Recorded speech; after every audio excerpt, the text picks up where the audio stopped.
Hi, I'm so glad that you're here live with me. And today I'm going to be talking about comfort eating, how to overcome comfort eating. So let me know down in the comments if you can hear me, first of all. I hope that you can. And if you have any questions on this subject or if there's something you feel comfortable sharing about, I'd love to hear from you. I'll be just kind of looking at these as I go with the comments. But yeah, okay, so what I wanted to talk about with comfort eating, actually, I did a poll and I asked you guys, what do you want to see from me? And this won out over my other choice. So I know this is an area that a lot of people struggle with. I get either emails or comments or messages about emotional eating and comfort eating quite a few times a week. Like I'm saying, like maybe 5 times a week, somebody is saying that this is their struggle. So I know that this is a big struggle. I've written myself a bunch of notes that I'm going to refer to just make sure that I stay on topic because it's easier for me to get off. But I think what's really important when it comes to comfort eating is just knowing and identifying that you're actually doing it. And so I'm going to talk about what it actually is, what it would typically be defined as. I'm going to talk about some practical ways to stop doing this if that is your desire. I'm also going to share some things that make you go into this spiral, and if you get into this habit, how you can kind of reflect and do things differently. So that's my aim with this talk. I have like 4 pages, but I promise you it won't be boring. So let's talk about what comfort eating is or overeating is, according to Google. It is eating to overeating to relieve stress, anxiety, boredom, rather than to satisfy hunger. And I think that it's really important to be able to identify that for yourself. If you're feeling like you're having an issue with this, which believe me, I get it. I struggled with this my entire life until I chose to make a change and really get rid of this habit because it was making me feel crazy. But it's really being able to tune into if you're eating for pleasure, if you're eating to decompress, if you're eating to commiserate, if you're eating because you're lonely or you're bored, all these things come into play when we're comfort eating, right? So typically foods that are high in sugar, salt, fat are the foods that we're reaching for. We're not reaching for a green smoothie or a salad typically when we're wanting that comfort. And so I think it's really important to just identify for that for yourself what that actually means. And I think there's probably for all of us on a range of normal to disordered eating when it comes to comfort eating. You're probably somewhere on the spectrum. So even if you just are somebody who overeats at meals and you don't really think about going to food for comfort, the tips that I'm going to share are helpful for you in this video. But also, if you are somebody who's like, oh man, I know that this is an area of struggle for me and I feel like I am bound to this pattern that I keep repeating and it's making me feel crazy, then hopefully this will be helpful for you as well. Okay, so the first thing I want to talk about is what is the story that you're telling yourself when it comes to comfort eating? Are you telling yourself, oh, I'm so stressed, I really deserve to have this pizza, or I really, really want to bake this cake and I've been thinking about it for days and days, and you're building up this scenario in your mind that this is going to be great and you're going to feel amazing when you finally have it. What is the story that you're telling yourself? A lot of times we go into this blindly, right? We go on autopilot, and once you're on autopilot, you do the thing that you have always done.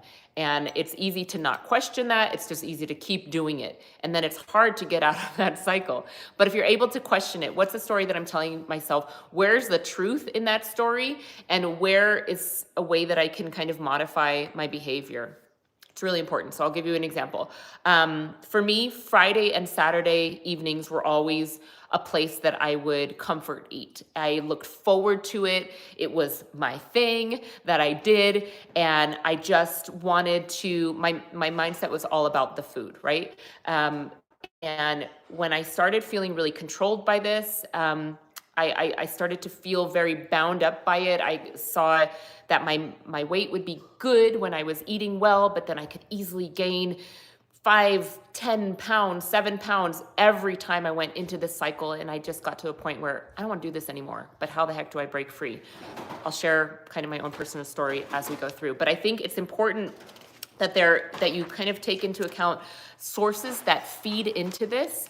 One, I mean, I hate to say it, but one can be, things that you see online. Maybe you see really cool vegan recipe creations that maybe have oil in them or vegan processed foods in them, and you think, oh, that looks like fun.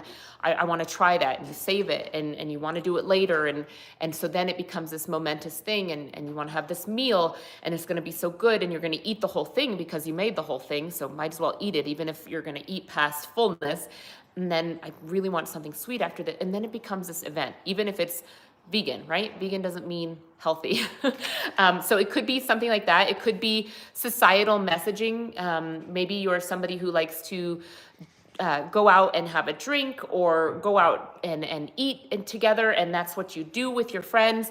And this is a thing that has become an ingrained pattern for you, and it's hard to break away from. And it could also just be early, your early patterns that were established with your family. I can say for myself, on Friday and Saturday nights, we would always bake brownies and have cakes and cookies, and that was our source of enjoyment. But when you can flip that on its head and say, why am I using food as a source of enjoyment? Food only does one thing. It will satisfy hunger.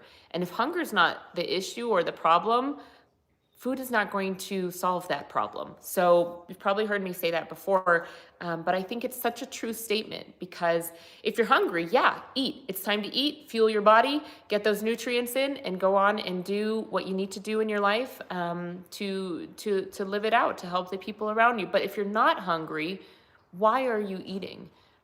It's not the thing that you actually need. So that's kind of like my basis for this. So in order to make lasting changes when it comes to switching out of a comfort eating pattern, I think it's important to identify your trigger. So what is that for you? Know the time of day that you always get stuck in.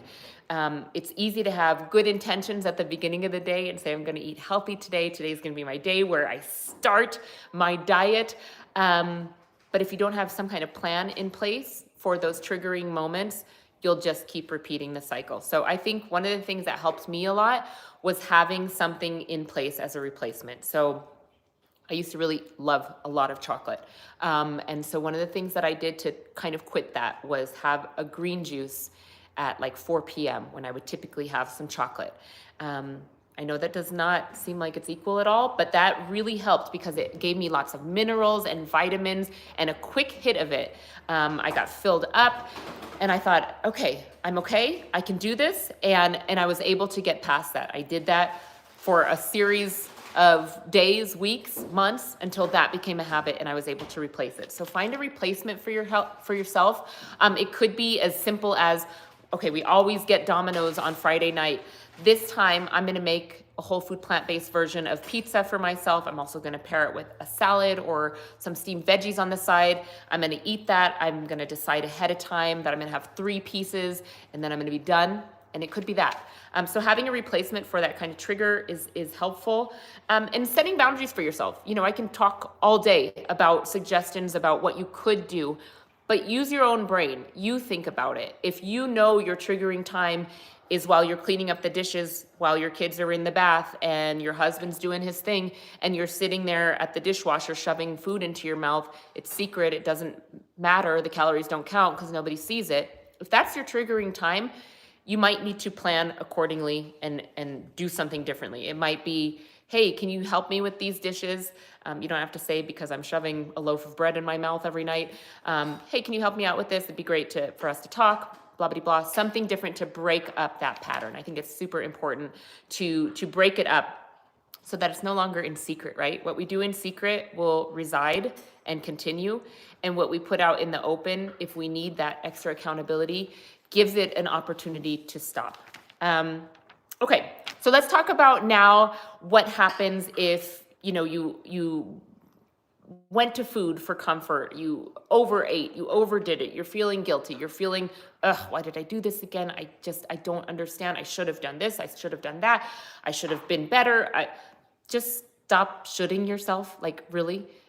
It doesn't really help the situation. It doesn't help you feel powerful. It kind of diminishes your trust in yourself and makes you feel like, oh, I'm so bad. I'm just destined to be fat. This is just something that I do and I'm not going to be able to break it. That's not true. You can break this. And honestly, only you have control over what goes in your mouth, and you have control over what you decide to do. So know that, and know that you have the power to make a change. You can change. It is hard. Yeah, it's hard because you've been doing something one way for a long time. But you do have the power to change, and only you have the power to change yourself, which is actually good news in my opinion. Okay, so afterwards, so if you've done this and you need to shift out of this, I think one of the greatest ways to do that is to use a technique called zooming in and zooming out. So if I zoom out and I look at what I've just done, my behavior is hurting my stomach by overeating, by comfort eating. I am feeling guilty. I'm feeling bloated. I know my night's sleep is going to be bad because I've eaten far too much, more than what my body would need to sustain itself and feel in a healthy, light condition. And then you can always just ask yourself, is this what I want for myself? Do I want to feel yucky all the time? Do I want to feel annoyed and guilty and shameful? Probably not. I don't think anybody wants to feel those feelings with themselves. So is there something that you could do instead? Is this actually hurting or helping your health? Most likely, if you've overate, if you've done some comfort eating, it's not to your benefit, it's to your detriment. So being honest with yourself about that, I think, is so important, because it's really the first step to changing. It all starts up here. I know that there are meal plans and foods you should eat and ways to keep things varied, and all of this is important. But if you're not on board with yourself, you're always going to be fighting against yourself until you're truly at that kind of rock bottom place where you're like, I am motivated. I can't do this to myself anymore. And these are the reasons why. And it's go time. Let's do this. So that's kind of like the zoom out, kind of like the why. And when you zoom in, that's zooming in on what those immediate feelings are, and they're not so great. So being able to shift your focus and feeling like, okay, I feel like I'm in, a stuck place in my life right now, for example. And I'm really stressed out and my job is stressing me out and I don't feel like I'm a good mom right now, or whatever it is that you're telling yourself, whatever your story is that you're telling yourself that is leading you to this behavior to eat for comfort. Taking a step out and saying, actually, I am a good person. I am doing the best that I can. This behavior is not serving me and I need to make a change. Like, we have all had those kind of reckoning moments with ourselves, right? It can happen in your head, to say it out loud. But when you have those thoughts, I think that it's a great thing to really be tuned into so that you can make a change. And a lot of times I think that it's also easy to have that all or nothing mentality where you feel like, oh, well, I screwed up, so the whole weekend's done. Let's go to McDonald's for breakfast and let's just keep on going. But again, only you are putting food in your mouth. Only you get to choose what kind of food that is. So you get the ultimate choice. If you screwed up, you screwed up. I like to think about like if you're food journaling something and you were doing really well for lunch and really well for breakfast, and then you were at the office and they had a bowl of candy and you went to town on that bowl of candy. When you went to go write that down, you wouldn't ignore it. You can't ignore it. It did happen. You just write it down in another color pen. Okay, this happened. I'm taking the drama out of it. It happened. Let me move forward with a really healthy, good dinner. I'm going to go for a walk after dinner. I'm going to keep going. You don't have to let that one blip in the day be the thing that throws you off for weeks at a time, right?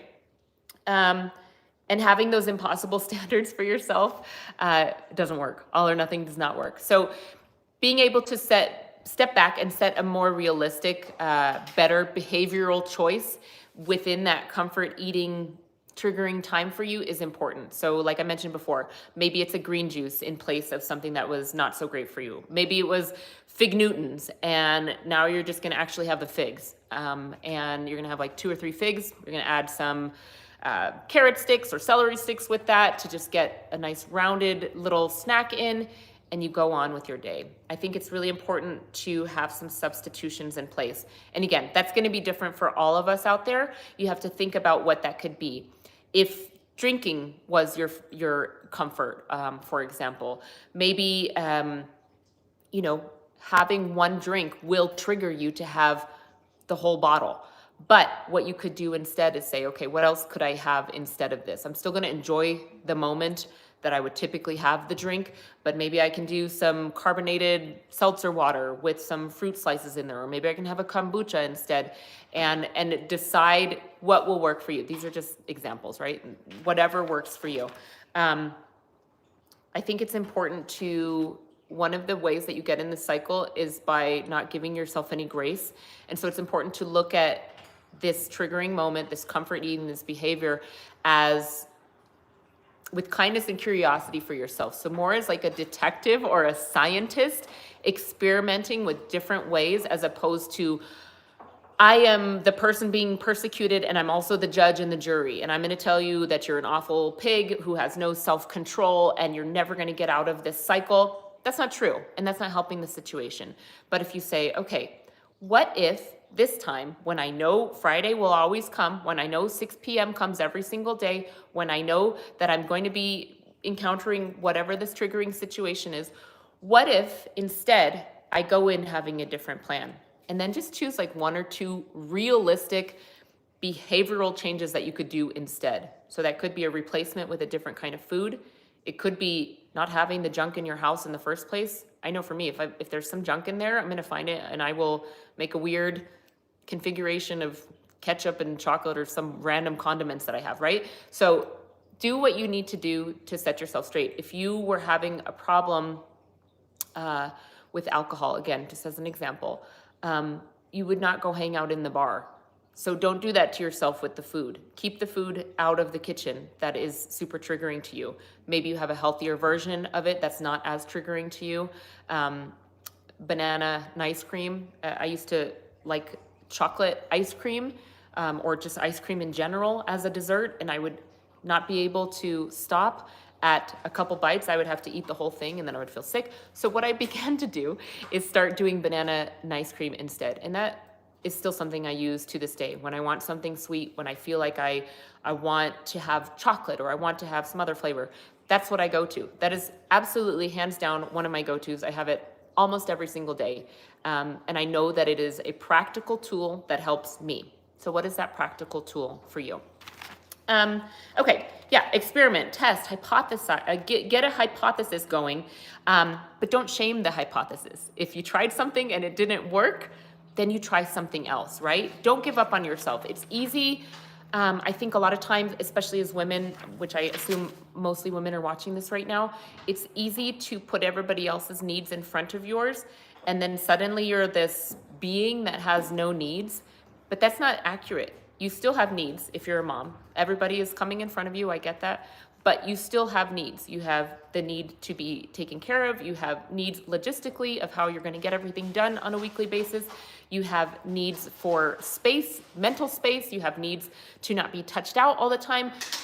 Just an example, but we all have needs. You don't just naturally become somebody who doesn't because everybody else is in front of you. So don't let food be this outlet. I dropped my papers, hang on. Okay, what else do I want to say?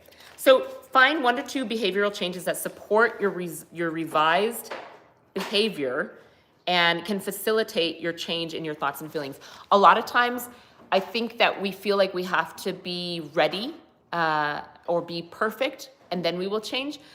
But really, you have to just make a change. And then the mental aspect of it can sometimes follow too.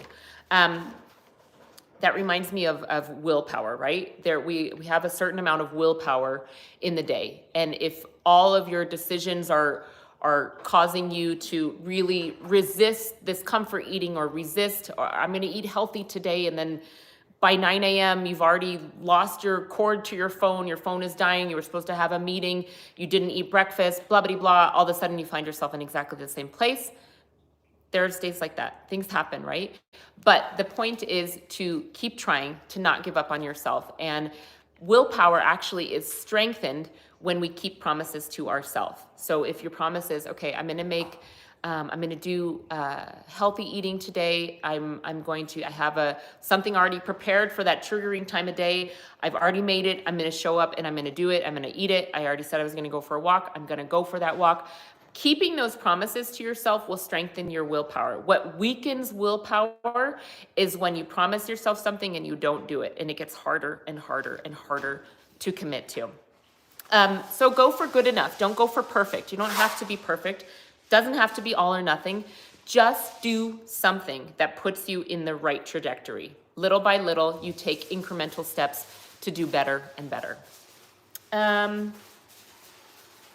Other things to consider, which I feel like these are, you will find these anywhere. They're kind of tired suggestions, but they do actually make a difference. Are you eating regularly? Regular spaced out meals where you're eating enough food is important, where you're eating whole food, plant-based food choices, ideally, so that you're getting all the nutrients that you need. Something that I tell myself a lot and I tell my clients is, when you're eating, how much nutrient can I get in each forkful of my meal? Where do those come from? Am I getting good omega-3 fatty acids in my diet? Am I getting plenty of fresh fruits and vegetables on a daily basis? Am I choosing whole intact grains over processed flour, bread, or pasta, for example? Making a better choice, and even if it's just a little bit at a time, progressively, is going to serve you. Keeping an eye on your sleep hygiene and how you're going to sleep, how many hours of sleep you're getting. If we undersleep, a lot of times we're reaching for that food. Doing things to relieve stress and tension that have nothing to do with food is also important. I read about this study the other day where it was talking about different temptations that people in the study were faced with.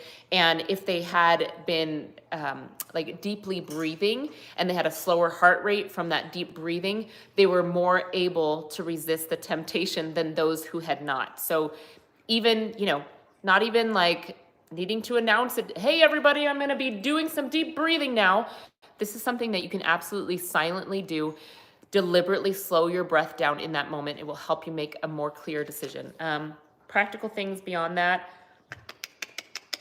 Yeah. Healthier option. Yeah, just find the healthier option. So also rest, right? This includes sleep, but it also includes giving yourself some downtime during the day. I know for myself, this is an area that I have to really be on top of, or I get really out of balance. Could you take 10 minutes to sit down in your day? Can the dishes wait? Can the Lego cleanup wait? Can an email wait? Then take that little bit of time to slow down, breathe, take 15 minutes to do something you enjoy. All of these little tiny micro shifts can make a big difference to when it comes to that triggering time of day or week when you would typically eat for comfort. And you can be like, you know what? I'm actually pretty filled up. I've done a good job of taking care of myself up to this point. And I realize I can step outside of this. I can zoom out and realize I don't actually need to do that. And for me, that was a big turning point, being able to say, you know what? I don't actually need to do that. So that can be helpful too. Oftentimes, comfort eating is just a matter of not discharging your stress or working through feelings of loneliness or not feeling supported. Oftentimes it's a lot of that. So there is such an emotional component to this that I've found for myself and for most of my clients. Okay, so I really encourage you to not just consume this information. I know it's kind of all over the place, but if there's something in here that stuck out to you that you think was helpful, give it a shot this week. It's not really how much we consume and how much we know, it's about the practical application. So if there's something going on in your life with comfort eating that you don't like right now, and it's like making you think about it a lot or making you feel like you know how it is. You just don't like something that you're doing and you know that it's not serving you, then make a change. It doesn't have to be all the change in all 5 seconds. It can be little incremental changes. Okay, let me go through some of these comments.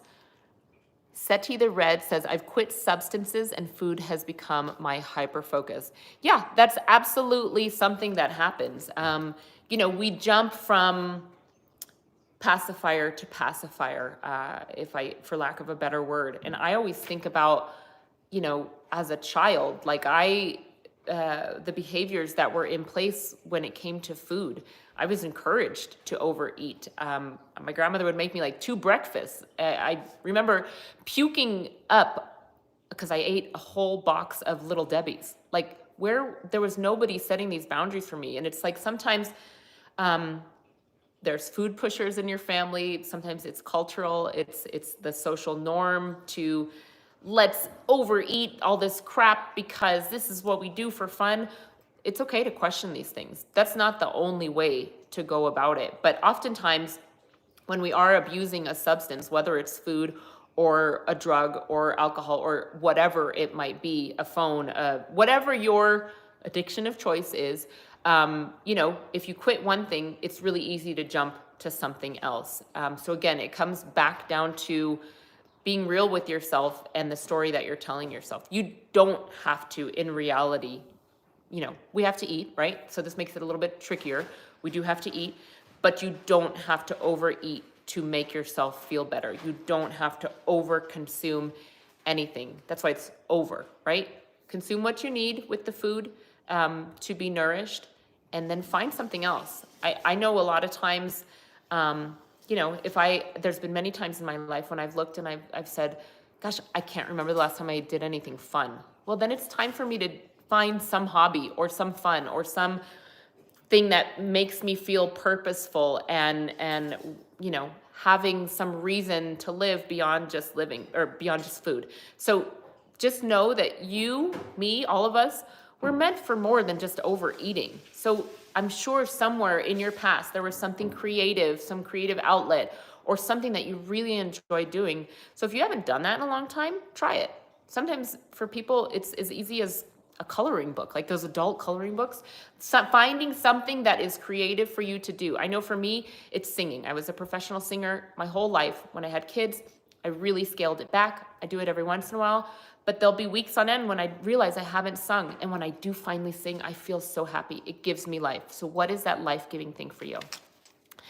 Ashley says, I have been trying to get off diet soda. I know it's bad for me. So lately I've been incorporating strawberry seltzer water with part of a packet of True Lime watermelon, and it has helped. Yeah, I really think I get it. Like when people are like, don't have this and don't have this, it's bad for you.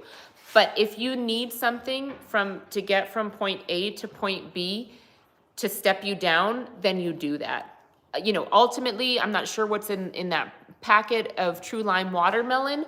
That may not be the best choice to have forever, but if it's helping you get away from diet soda, then that's what you have for some time. And then maybe you're able to move to the seltzer water with just fruit into it. And then maybe you're able to move to some really good quality spring water, and you can freeze some blueberries or strawberries and have that inside of your good quality spring water. And that would be a better choice in the future. But you can't, personal experience, you can't jump from A to B just because somebody told you all these things are bad for you. Do it incrementally in a speed that works for you. If anybody has any questions, go ahead and write them down in the comments. That's what I have to say about this. I'd love to hear if you've overcome comfort eating. Let us know down in the comments. I really think that, like Seti said, we all have some sort of addiction. It starts when we're having a bottle, right? As a baby, the mom is giving the bottle to placate, to soothe, to shut the baby up sometimes, whatever the case may be. And so this pattern just continues to grow, and we all gravitate towards different types of addictions. And with food, it's such not a black and white thing. There's a lot of gray area in there and patterns we get into. I can honestly say that now I have put good boundaries in my life that help me not go to eating for comfort. But every once in a while, I'll be having a stressful week or something happens where I feel like that urge and that suggestion of thought that I want to do that. And I'm able to combat that with, you know what? I know that this ends badly every single time. I know that I always feel guilty and bloated. What's another option I could do instead? Maybe one day it's having the nice cream. Maybe another day it's having a bath and like an hour to myself where I don't have to be interacting with anybody. Maybe it's journaling. What is that for you? Give yourself some options so that you can make good behavioral changes for yourself. Yeah, that's pretty much all I have to say. So if nobody else has anything to say, I hope you got some value out of that, and that it can help you moving into this week ahead. You know, like I said before, don't let this be passive learning. Let it be something that fuels you to take action. You can learn all the things from all the people all over the place, but until you actually do it for yourself, it's not going to make a difference in your life. So I encourage you to really and truly go out and do it. I'll have another video coming out for you next Sunday of what I eat in a day, very simple meals that you can put in place for some ideas and suggestions. So I hope you have a lovely Sunday, and I will see you guys in the next video. Bye.